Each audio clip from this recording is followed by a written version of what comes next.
starting a food forest in Belize. So I bought some land in Belize, 10 acres, a few months ago.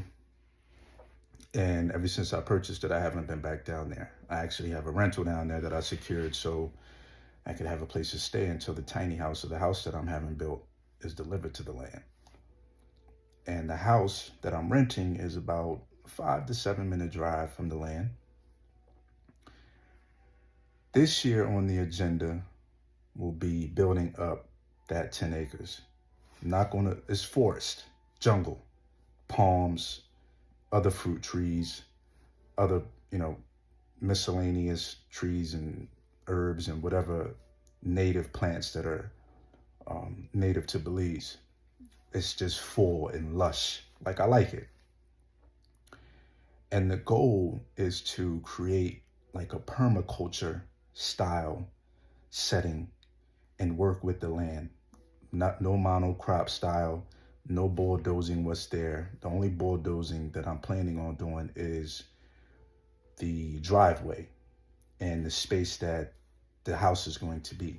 So we're going to create a driveway that goes back a little bit and have a space that's carved out for where the tiny house is going to be. I don't know if I should call it a tiny house. It's going to be about 600 square feet. 2 bedrooms, 2 bath. But the land is incredible. It has a creek that borders the land, and in the back, the northeast corner of the land, the creek goes through the land. So I'm excited about this project. This will be the most difficult thing that I've ever endeavored to take on, but it's also going to be one of the most exciting to grow my own food, to know exactly what's going in my food. No herbicides, pesticides, insecticides, none of that stuff will be sprayed on it. We'll have a well installed. Everything will be solar powered. We'll have, I don't know if I should get the water tested, and people out there, comment if you can. I don't know if I'll get the water tested that'll be in the creek that's bordering the land, because I do know that the water is coming from the mountains and it's just flowing through. And maybe I should get it tested, because we don't know what's being dropped into that water from, in between the mountain to when it gets to us. And I'm gonna need as much help and information as I can possible. I do look at a lot of videos. I've never farmed. We have 6 acres over on the East Coast that I didn't try. I planted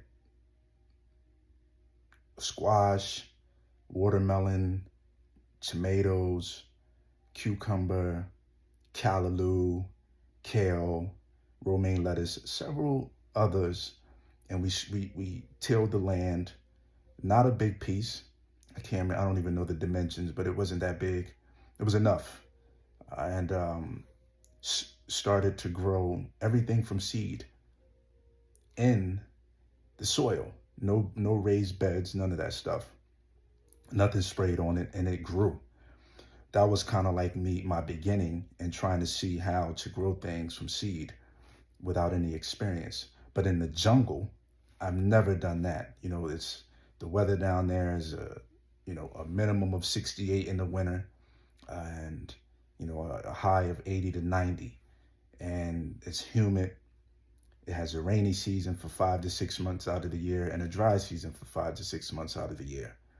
And I also just learned about, syntropic farming was brought to my attention.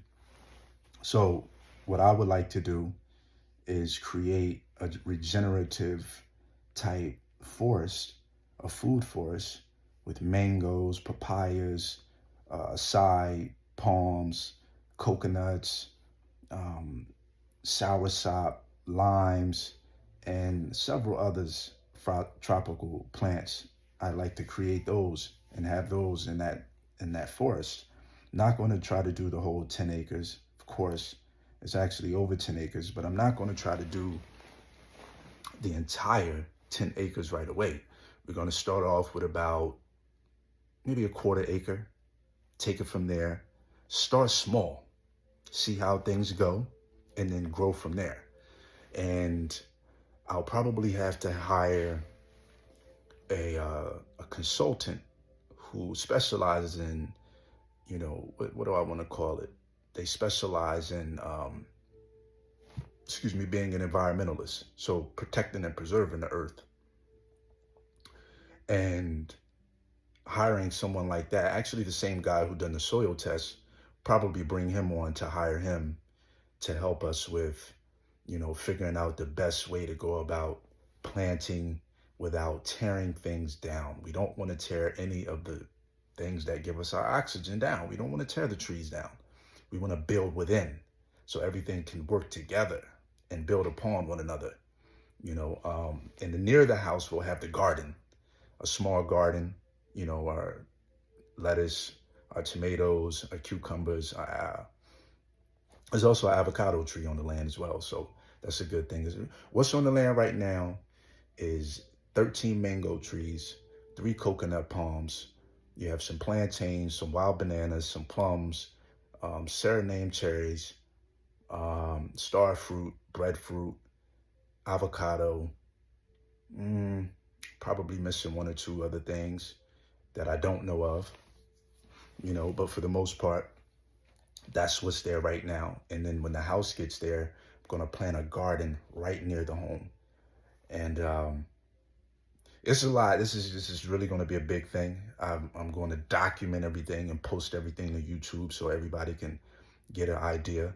I've also documented the purchase process when, the lady was explaining the title work. I'll put that video out on YouTube. So if anyone's interested in investing in Belize, I would suggest going through a lawyer or a reputable escrow company if you know how to draft your own contracts, and definitely a reputable real estate agent. All real estate agents down there do not have to be licensed.